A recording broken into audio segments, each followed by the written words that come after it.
ኃጢአት ማለት ምን ማለት መሰላችሁ? ፍቹ በጣም ብዙ ፍች ነው ያለው። ኃጢአት ማለት ቱሚስ ዘጎል ማለት ነው። በዕብራይስጡ ኃጢአት ካታ ይባላል። ካታ ማለት ቱሚስ ዘማርክ ማለት ነው። ነጥብን መሳት ማለት ነው። ነጥብን መሳት ማለት ስርዓት ማሟላት፣ አንድን ድርጊት ፈጽሞ በ2 ሰዓት ውስጥ መጨረስ ሳይሆን በንጉሥ ክርስቶስ ፊት መቆም ማለት ነው። ኪዳን ማድረስ ማለት በንጉሥ እግዚአብሔር ፊት መቆም ነው እንጂ ተልኮን ጨርሶ ሚሽን አኮምፕሊሽድ ብሎ ቤትን መሄድ አይደለም። አንድ ክርስቲያን ቤተክርስቲያን ይባላል። እንደምታውቁት ነው። አንድ ክርስቲያን ቤተክርስቲያን ይባላል። የሥላሴ ማደሪያ ስለሆነ ትባላለች። እንግዲህ ታውቃላችሁ፣ ነገረ ቤተክርስቲያን የነገ ቤተክርስቲያን ጥናት ይሆናል ማለት ነው።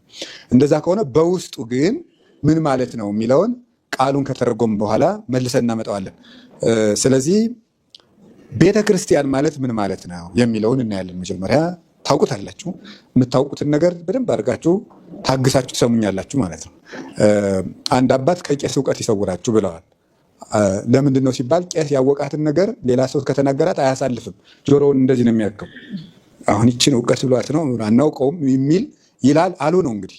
የዚህን አይደለም የዚህ ሳይሆን እንደዛ ይላሉና ከቄስ እውቀት ይሰውራችሁ ማለት እግዚአብሔር ከቄስ ፊት አያሳስታችሁ ማለት ነው።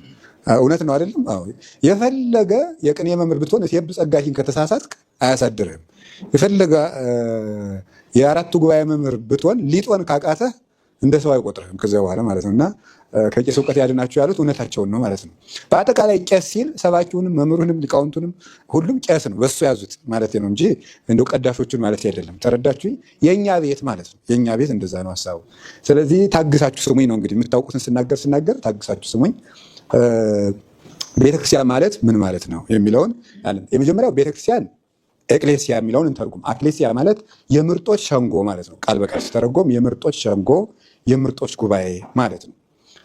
ይሄ በጥንት ግሪክ የግሪካውያን ባህል በጥንት ግሪክ ሰውን ለማስታረቅ፣ ሰውን ለማሸማገል፣ ዳኝነት ለመስጠት የሚሰበሰቡ ሰዎች መጠሪያ ነው ማለት ነው። የተመረጡ አዋቂዎችና በሀገር የተከበሩ ሰዎች ተሰብስበው እነሱ የምርጦች ሸንጎ፣ የምርጦች ጉባኤ ለማለት ኤክሌሲያ እያሉ ይጠቀሙበት ነበረ ማለት ነው። ዛሬ አፋር አካባቢ የሚዋሽ ሰው በሀገር ሽማግሌ እንደሚያዘው ማለት ተይዞ እንደሚጠየቀው ማለት ነው። እና የተመረጡ ሰዎች ጉባኤ በኋላ ወደ ክርስትና ሲመጣ ኤክሌሲያ የሚሆነው በእግዚአብሔር የተመረጡ ሰዎች ህብረት ይሆናል ማለት ነው። በእግዚአብሔር የተመረጡ ሰዎች ህብረት ይሆናል። የተመረጡት ሰዎች ጉባኤ፣ የምርጦች ህብረት ማለት ነው። የምርጦች ህብረት ይህ የምርጦች ህብረት የሚለው በሁለት ተከፍሎ የሚተረጎም ነው፣ መጽሐፍ ቅዱሳዊ መሰረት ሲኖረው ማለት ነው። የመጀመሪያ እግዚአብሔር ዓለምን ለድህነት ጠርቶታል። ይሄ ዓለም ሳይፈጠር በልጁ መረጠን ብሎ ቅዱስ ጳውሎስ የተናገረው ኤፌሶን ምዕራፍ 2 ቁጥር 10 ላይ ያለው ይሄ መመረጥ ማለት ነው። ሁላችንም ለድህነት የጠራበት መጥራት እሱ ምን ይባላል? መመረጥ ይባላል። ለሁሉ የተሰጠ ነው። ይሄ ምርጫ ለሁሉ የተሰጠ ነው። ብዙሃን ጽዋዓን ወህሮያን ህዳጣን የሚለው የማቴዎስ ወንጌል ምዕራፍ 22 ቁጥር 12 ላይ ያለው የተጠሩ ብዙዎች ናቸው፣ የተመረጡ ግን ጥቂቶች ናቸው የሚለው እግዚአብሔር ዓለምን ለድህነት የጠራበት አጠራር ይሄ የምርጦች ጉባኤ አሰኝቶናል ማለት ነው። እዚህ መመረጡ ውስጥ ቅዱሳን ናቸው ማለት አይደለም። ቤተክርስቲያን ውስጥ ቅዱሳን ናቸው ማለት አይደለም። እግዚአብሔር ለድህነት የጠራቸው ሰዎች ህብረት ነው እንጂ እዚህ ውስጥ ሩጫቸውን የጨረሱ አሉ፣ ሩጫቸውን ሳይጨርሱ ምርጫው ውስጥ አብረው ያሉ አሉ። ይሄ መጠራታችሁን ታጸኑ ዘንድ ከፊት ይልቅ አሁን ትጉ እንዳለ ቅዱስ ጳውሎስ መጠራት ብቻውን መድኃኒት አይሆንም ነው። መመረጥም ብቻውን መድኃኒት አይሆንም። 3 ደረጃ አለው ለድህነት አይደል? መጠራት፣ መመረጥ፣ መመረጥን ማጽናት የሚባሉ ነገሮች አሉ። ስለዚህ በመመረጥ ብቻ ቢሆን ኖሮ ድንግል ማርያምን ምንድን ነው የሚለው? እስመ እግዚአብሔር የሚለውን ስንተረጉም እግዚአብሔር መርጧታልና፣ ሊቃውንት ሲተረጉሙት ይሄን ብትመረጥማ ምን ይደንቃል እንድትመረጡና ብትገኝ ብለው የሚተረጉሙት አንድምታ ላይ ይሄ ነው። ያደነቅናት ስለመረጣት ሳይሆን መመረጧን ስላጸነችና እንድትመረጡና ስለተገኘች ነው። መመረጥማ ሔዋንም ተመርጣ ነበርና ማለት ነው። ስለዚህ የምርጦች ጉባኤ ባልን ጊዜ እግዚአብሔር ለድነት የጠራቸው ለድነት የሰበሰባቸው ልዩ ወገን ማለት ነው። የነሱ ጉባኤ ተብሎ ይተረጎማል። ሌላኛው ምንድን ነው? የማቴዎስ ወንጌል ምዕራፍ 25 ቁጥር 14 ላይ ወበከመ ብእሲ ዘይነግድ ወፀዋ አግብርቲሁ ወሃቦሙ ንዋዮ ይትገበሩ ቦቱ የተባለው ሩቅ አገር እንደሚሄድ ባሮቹንም ጠርቶ ነግደው ያተርፉበት ዘንድ ገንዘቡን የሰጠ ሰውን መንግስተ ሰማያት ትመስላለች ብሏል። ያቺ ናት ወፀዋ ባሮቹን ጠራ የምትለው እሷ መጠራት ናት። በዚህ መጠራት የተጠሩ ሰዎች ጉባኤ ማለት ነው። ያ ለእያንዳንዱ ገንዘብ ሰጠው የተባለ እንግዲህ እንደምታውቁት ዛሬ ገብርኄር ስላልሆነ ትርጉም ውስጥ አልከታቸውም። በዋና ነገር ግን የነቢዩ ኤልሳ ባለዳ የነበረችውን ሴት ነቢዩ ኤልሳ በጋን ዘይት የሞላላትን ሴት ታስታውሷላችሁ። መጽሐፈ ነገሥት ሁለተኛ ነገሥት ምዕራፍ 4 ላይ ያለችው እሷ ሴት የሰበሰበቻቸው ጋኖች ስብስብ ማለት ነው። የራሷን ማድጋ ሞልታ ከዛ በኋላ ምንድን ያደረገች ሂጂና በየሜዳው ያሉ ማድጋዎችን ሁሉ ሰብስቢ ስላላት የሰበሰበቻቸው ያቺ ሴት ማናት? ቤተክርስቲያን ናት። እንደምታውቁት ዘይቱም ሀብተ መንፈስ ቅዱስ ነው። ያቺ ሴት የሰበሰባቸው በየሜዳው ማቴዎስ ወንጌል ምዕራፍ 22 ላይ ሂዱና ያገኛችሁትን ጥሩ እስመ ኢለለወሙ ለእለ አሰርናሆሙ ለጠራናቸው አልተገባቸውምና እንዳለ ከየሜዳው የተለቃቅሞ የተሰበሰበው እሱ ቤቱን የሞላው። እዚያ ውስጥ እንደምታውቁት የሙሽራ ልብስ ያለበሳለ፣ እንደሚገባ ለብሶ የተገኛለ፣ ተገብቶትም ሳይገባውም የተሰበሰባለ። ያ ስብስቦች አንድነት ማለት ነው። ሌላኛው ቤተክርስቲያን የሚለው ትርጉም ክርስቲያኖች የሚሰበሰቡበት ስፍራው ማለት ነው። እንደምታዩት እዚህ ጋር ይነበብ አይነበብ አላውቅም። ኪሪያኮን የሚል ቃል አለ። የደቾች ቋንቋ ነው። ስለዚህ ይሄ ከርክ የሚል ይወጣዋል ከደቾች ቋንቋ። ኪሪያኮን ከሚለው ከግሪኩ ይሄድና ወደ ጀርመንኛ ሲሄድ ኪርከ ብሎ በደቾች ሂዶ ከርክ ይወጣና እንግሊዘኛው ቸርች ያወጣል ማለት ነው። ከነዚህ ይህንን ያወጣል። ይሄ ማለት ምን ማለት ነው? የእግዚአብሔር ማደሪያ ማለት ነው። ቃል በቃል ሲተረጎም ይሄ ኪሪያኮን የሚለው ሲተረጎም የግሪኩ ቃል የእግዚአብሔር ማደሪያ፣ ቸርች ማለትም እንደሱ ነው። የእግዚአብሔር ማደሪያ ማለት ነው። ትርጉሙ የእግዚአብሔር ማደሪያ፣ የእግዚአብሔር ቤት ማለት ነው። ስለዚህ በግዙም ስታዩት ቤተ ሀደረ ይልና ቤት ማለት ማደሪያ ይሆናል ማለት ነው። እንደዛ ከሆነ ክርስቲያን ማለት እሳ ደግሞ ክርስቲያን ማለት ቴዎሎጂካሊ ቢተረጎም 5 ትርጉም ነው የሚኖረው። ክርስቲያን ማለት የመጀመሪያው የክርስቶስ ማለት ነው። የክርስቶስ ወገን ገንዘብ። ሁለተኛ ደግሞ እንደ ክርስቶስ ማለት ነው። እንደ ክርስቶስ የሚኖር እንደ ክርስቶስ የሚኖር ማለት ነው። ከዛ የክርስቶስ እንደ ክርስቶስ። ሶስተኛ ምስለ ክርስቶስ ማለት ነው። ከክርስቶስ ጋር የሚኖር የክርስቶስ ገንዘብ እንደ ክርስቶስ የሚኖር እና ከክርስቶስ ጋር የሚኖር ይሄ ክርስቶሳዊ የሚል ትርጉም አለ። አሁን እንደዚህ ከሆነ ቤተ ክርስቲያን ሲሆን ምን ማለት ይሆናል? ክርስቶስ ያደረባቸው ሰዎች የሚሰበሰቡበት ስፍራ ማለት ነው ትርጉሙ። ክርስቶስ ያደረባቸው ሰዎች የሚሰበሰቡበት ስፍራ ማለት ነው። ይሄ ህንፃውን ይመለከታል ማለት ነው። ቦሌ መድኃኔዓለም እንደማለት።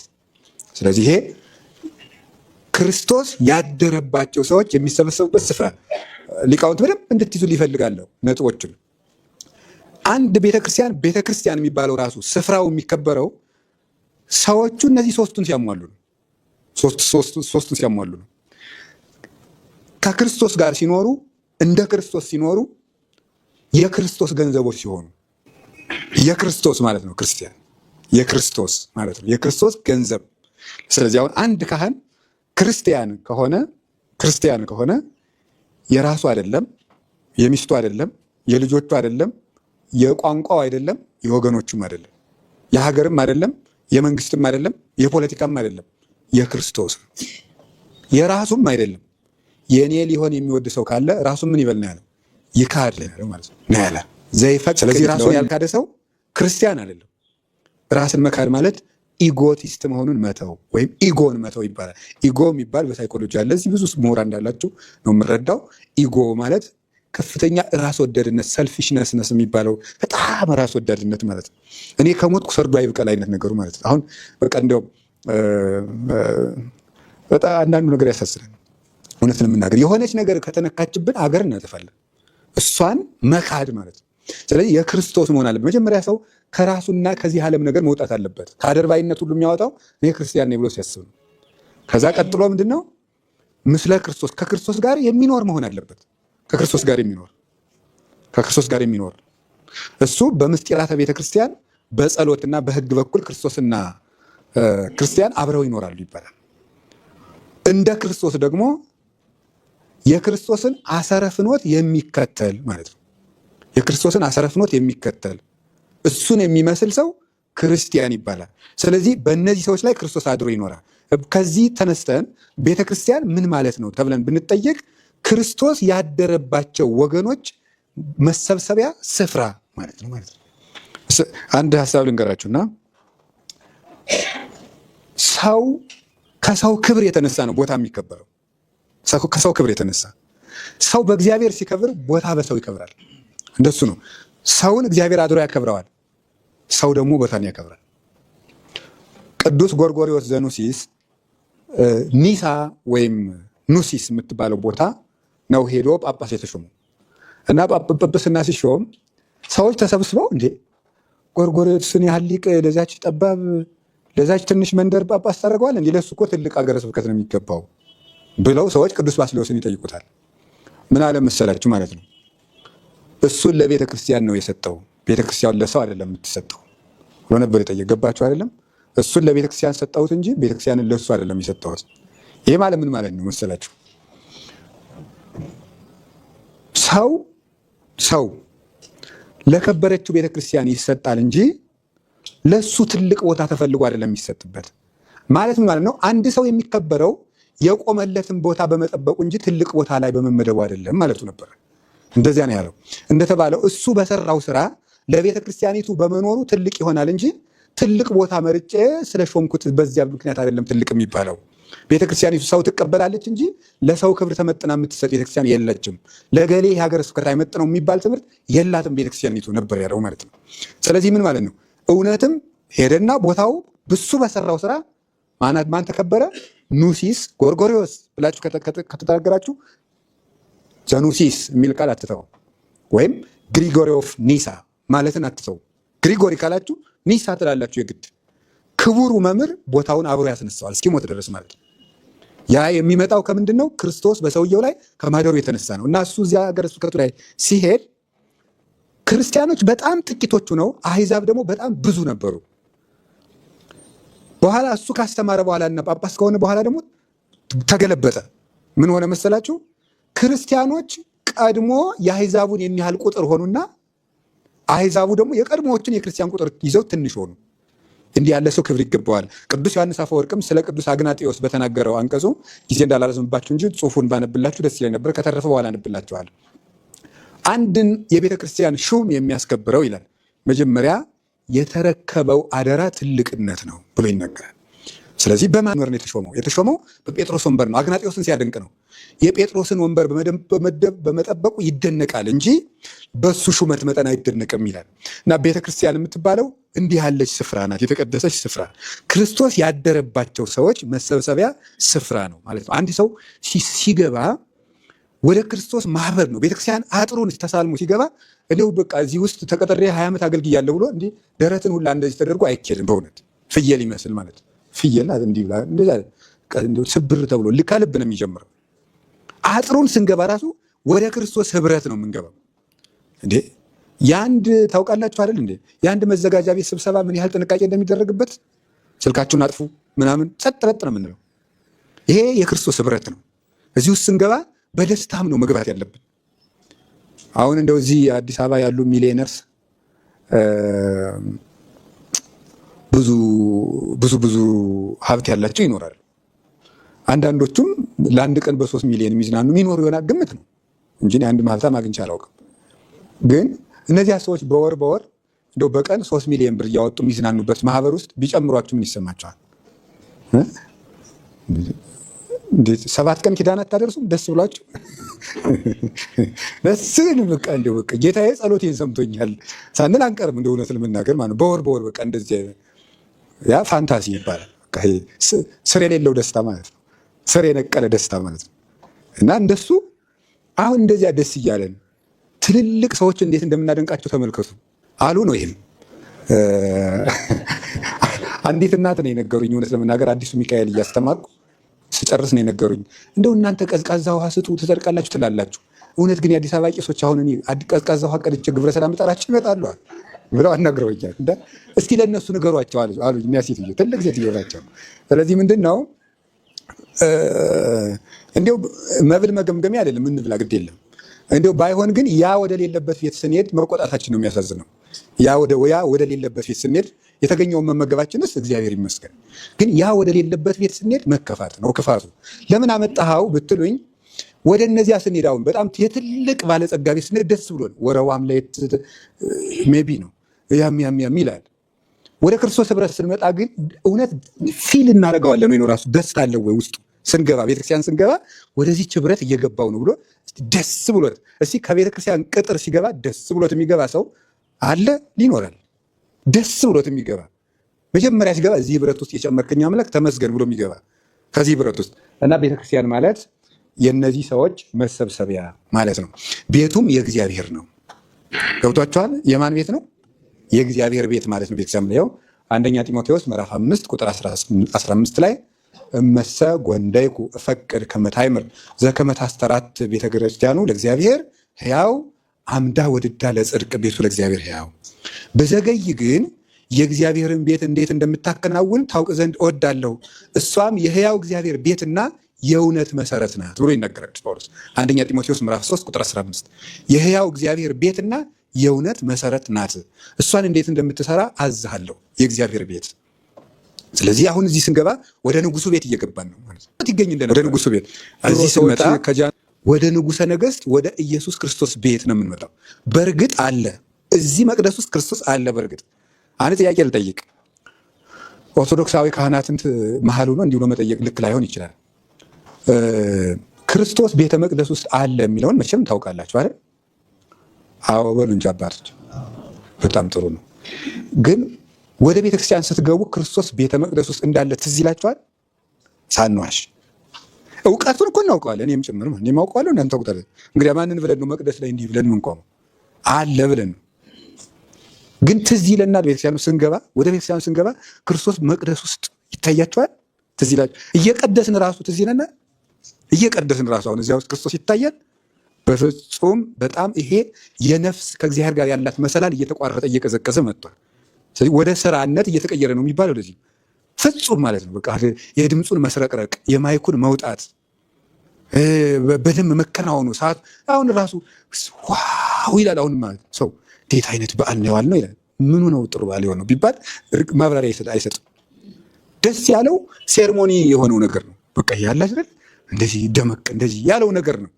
ክርስቶስን እንደው ለ30 ደቂቃ ያራሱ ደስ ብሎኛል ያለው ሰው ፊት ለፊት እንዳለ ያስበዋል ወይ? ታውቃላችሁ ቤተ መቅደስ ውስጥ ለምን መንበር እንደምናስቀምጥ? ለምንድን ነው መንበር የምናስቀምጠው? ታቦቱን ለማክበር ብቻ ነው? አይደለም። ንጉሥ ክርስቶስ እዚህ ላይ ያለ ለማለት ነው። ለንጉሥ አይደል መንበር የሚቀመጠው? ንጉሥ ክርስቶስ እዚህ ላይ ያለ ማለታችን እኮ ነው ትርጉሙ። ስለዚህ አንድ ሰው ሊቀድስ ሲቆም አንድ ካህን አንድ ምዕመን ማሰብ ያለበት ክርስቶስ ነው። እኔ ቅዳሴ ብዙ አላውቅም። እዚህ ባለሙያም ስላላቸው አርፌ ነው የምቀመጥ፣ አልጮህም። ግን ወአስተሐቀረ ቁመተ ቅድመ ንጉሥ ሰማያዊ እንዳለን አይደል? በንጉሥ ክርስቶስ ፊት መቆምን አቃሏልና ነው። ስለዚህ ማስቀደስ ማለት ስርዓት ማሟላት፣ አንድን ድርጊት ፈጽሞ በ2 ሰዓት ውስጥ መጨረስ ሳይሆን በንጉሥ ክርስቶስ ፊት መቆም ማለት ነው።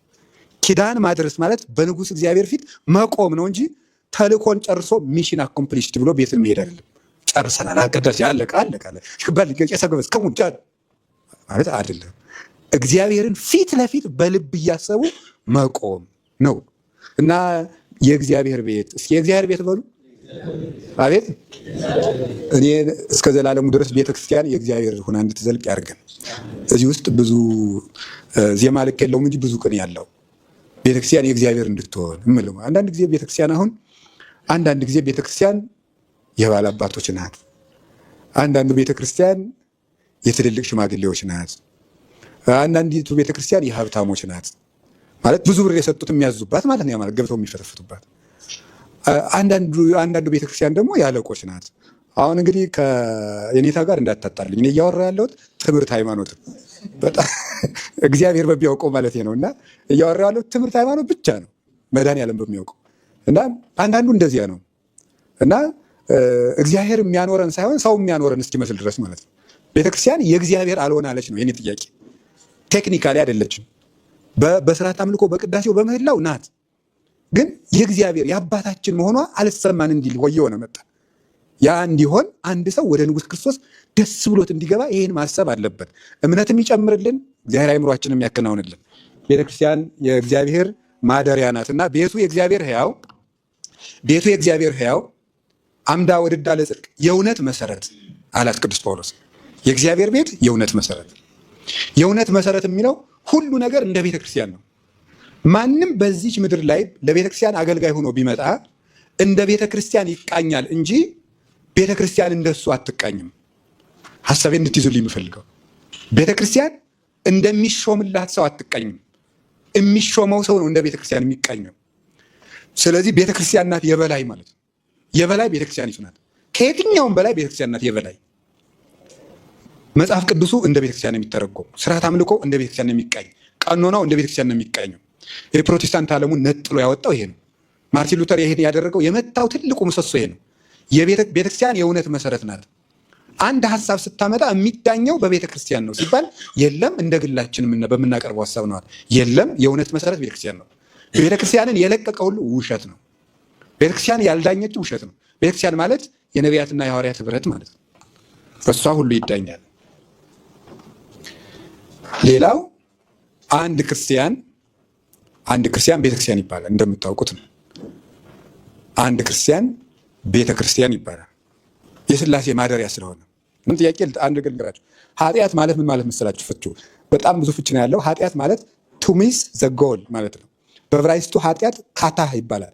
ካታ ማለት ቱ ሚስ ዘ ማርክ ማለት ነው። ነጥብን መሳት ማለት ነው። ነጥብን መሳት ታውቃላችሁ? ይቺ የከተማ ልጆች ይጫወቱባታል። እንደዚህ ካርቶን ላይ ስለው ኢላማ መምታት እንደማለት እና እሷን ማርኳን መሳት ማለት ነው። የተቀመጠችውን ጎሏን ወሮሮ መሳት። አንድ ሌላም ትርጉም ይኖረዋል። ሌላውን ለሌላው ተዋለሁ። ነገር ኃጢአት ራሱን ችሎ አንድ ትምህርት ስለሆነ ስለዚህ ማርኳን መሳት ማለት እኛ የተቀመጠችልን ማርክ አለች እደል ልንመታት ቢገባ እሷም ቲኦሲስ ትባላለች። እግዚአብሔርን መምሰል ማለት ነው። እግዚአብሔርን መምሰል። ስለዚህ ኃጢአት ማለት ያችን ዓላማ ስቶ አውሬ መሆን፣ እንስሳ መሆን፣ ሰይጣን መሆን፣ ምድራዊ መሆን ማለት ነው። አሁን አንድ ሰው ያችን ማርክ አገኛት የሚባለው ቲኦሲስ ላይ ሲመጣና ክርስቶስን ሲመስሉ ነው። በሌላ ሲያብራራው ምን ይላል? አንድ ግብፃዊ የቤተክርስቲያን ታሪክ ጸሐፊ ነው። አባት ናቸው። አባት እንዲህ ብለው የሚናገሩ በጣም የተዋጣላቸው አርኪቴክቸሮች፣ ዲዛይነሮች፣ የህንፃ ባለሙያዎች ስለሰሩት ስለተራቀቁበት፣ ሌላው ቀርቶ በቤተክርስቲያን ቴዎሎጂ የተራቀቁ ሊቃውንት ስላሉት አንድን ቤተክርስቲያን አያሰኘውም። አይገርማችሁም? በጣም ነው እኮ የሚገርመው። በጣም በጥሩ ዲዛይን መሰራቱ ብቻ ሳይሆን የተራቀቀ ሊቅ ስለሞላባት ራሱ ቤተክርስቲያን ልትባል አትችልም። ታዲያ ምንድን ነው? but both the designer and constructor ought to be spiritual, conducting their personal living according to the ecclesiastical spirit. ቤተክርስቲያናዊ በሆነ መንፈሳዊ ህይወት ጠባያቸውን፣ አመላቸውን፣ ሰውነታቸውን ስታንጽ ነው ቤተክርስቲያን የሚባለው። ቤተክርስቲያን መስራት እንግዲህ አሁን ቦሌ መድኃኔዓለም ተሰርቶ አልቋል። ገና ግን አልሰራም። ገና የሚሰራው ይሄኛው ህንጻ አለው ማለት ነው። እቅጩን ለመናገር ነው። እየሰራ ግን ነው፣ ሰርቶ ግን አልጨረሰም። ስለዚህ ሰው መስራት ላይ ቤተክርስቲያን ይቅር በሉኝ፣ እኔ በጣም ሜጀር እና ማይነር የሚባል ነገር አለ። ሜጀር ነገሯን ትተዋለች። በእኔ አነጋገር ሜጀሩ ሰው መስራት ነው። ሰው መስራት ተትቷል። ህንፃ አይሰራ አይደለም። ይሄ ቤተክርስቲያን ግድግዳውን ራሱ የወርቅ ብናደርገው እንዴ ለክርስቶስ ያንስበት ምን ይሆን? ምንድን ነው በወርቅስ ብንሰራው? ጉዳዩ ግን ሜጀሩን ትተን ስናደርገው ግን ልብ ያማል። ዋናው ነገር የእሱን ህንፃ መስራት ነው። እነሱ ደግሞ ሰዎች ናቸው። የሰዎችን አመል መስራት ነው። ያው እንደምታውቁት ማለት ነው። አሁን ቤተክርስቲያን እኔ መቼ ሊገባን እንደሚችል ሁሉ አላውቅም። መቼ ሊገባን ያንድ ሰበካ ጉባኤ አመታዊ እቅድ መሆን ያለበት መጀመሪያ ሰዎች ናቸው። ቀጥሎ ነው ልማት የሚያቅደው ማለት ነው። እዚህ ሰበካ ጉባኤ ውስጥ ይታቀድ አይታቀድ ያው እግዚአብሔር ያውቃል። እኔ አላውቅም። ጠቅላላዋን ቤተክርስቲያን ነው እየተናገርኩ ያለሁት። አንድ ቤተክርስቲያን በአመቱ መታቀድ ያለበት። ስለዚህ አሁን እግዚአብሔር በሚያውቀው ሰው ላይ፣ ድሆች ላይ፣ እዚህ አካባቢ ያሉ ጎዳና ተዳዳሪዎች ላይ፣ የዚህ አጥቢያ የሆኑ ባሎቻቸው ጥለዋቸው የሞቱ ድሆች፣ እነሱ ተመዝግበው ሲረዱ፣ ድሃ አደጎች፣ አሳዳጊ የሌላቸው በሱስ የወደቁት ተመዝግበው መጠነኛ የሱስ ማገገሚያ ማዕከል በአንድ ቤተክርስቲያን ውስጥ ኖራ እነሱ እንክብካቤ ሲደረግላቸው፣ ንስሐ ያልገቡት ተመዝግበው ሱስ ውስጥ ያሉት፣ ይሄ ሁሉ ሲደረግ እውነትም ቤተክርስቲያን ሰራን ይባላል። ምክንያቱም ምንድነው ቤተክርስቲያን ስንል ትርጉሙ አንዱ ማን ነው ብለናል? አንድ ክርስቲያን ነው ማለት ነው። አንድ ክርስቲያን ነው። ይሄንን ለማለት ነው የተፈለገው። እግዚአብሔር እንግዲህ እሱ እንደወደደው ስራ እንድንሰራ መድኃኔዓለም ፈቃዱ ይሁንልን።